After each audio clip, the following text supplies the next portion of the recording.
যুবক, হাজার মায়ের কান্নার কথা বলি শোনো। অনেক মায়ের অভিযোগ, হুজুর আমার ছেলেটা নেশা করে, এই ছেলেটা নেশা করে আমারে মূল্যায়ন করে না।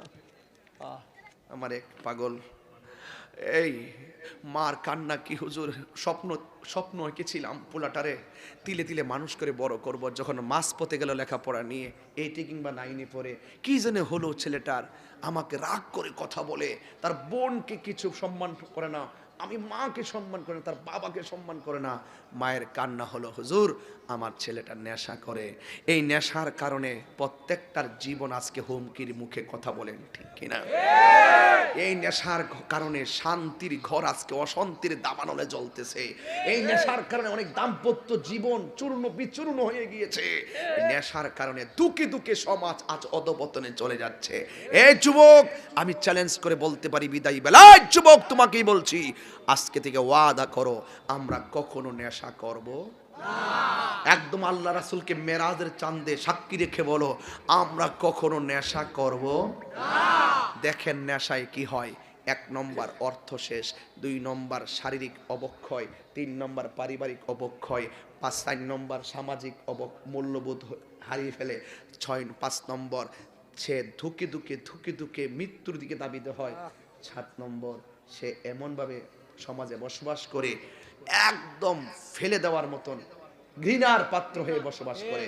এই নেশাকারীকে কেউ সম্মান করে না, কথা বলেন ঠিক কিনা? আজকে থেকে ওয়াদা করো, নেশা কি চলবে না, বন্ধ হবে। আমার সাথে আমার ওসি মহোদয়কে পাশে রাইখা বলি, যদি কেউ নেশা করে গোপনে যায় আমার ওসি মহোদয়কে বলবেন, আর আমি আমার ওসি মহোদয়কে বলবো নেশাখোরকে সরাসরি চালান দিয়ে দিবেন, এরা সমাজের শত্রু, কথা বলেন ঠিক কিনা? তবে আমি চাই না তোমরা শত্রু হিসেবে সমাজে বসবাস করো, আমি চাই তোমরা ভদ্র হয়ে সমাজে বসবাস করো। আমি চ্যালেঞ্জ করে বলতে পারি, আমি যদি মনে করি আমার যুবকগুলা যদি এক হয়ে যায় নেশার বিরুদ্ধে, 24 ঘন্টার ভিতরে এই বাইরা থেকে নেশাকে দাফন করে দেওয়া যাবে, কথা বলেন। তোমরা কি আমাদের ওসিমদের হাতকে শক্তিশালী করতে চাও? তোমরা কি আমি তাহিরির হাতকে শক্তিশালী করতে চাও? তোমরা কি তোমাদের ঘরকে সুন্দর করে সাজাতে চাও? তাহলে আজকে থেকে নেশা কি চলবে না, বন্ধ হবে? আমার সাথে জবাব দিবা, বলবা বন্ধ। নেশা বন্ধ, বলো নেশা, ইয়াবা, ফেন্সি, গাঞ্জা, সুদ, ঘুষ, চুরি, ডাকাতি, মুনাফিকি, গীবত। আল্লাহ আমাদেরকে হেফাজত করুক, আমিন। এখন বলবেন চলবে নামাজ, বড় করে নামাজ, রোজা, হজ, যাকাত, ইবাদত, মহব্বত, সোহবত, খেদমত, ভালো কথা, ন্যায্য কথা, উচিত কথা, মিলাদ, কিয়াম, দুরুদ, সালাম, মাজার জিয়ারত, মাজার চলবে না, কি কস না কস বেটা, ফুলাফান মানুষ কইতে গাইছে, দড়ি ছিড়াইছে।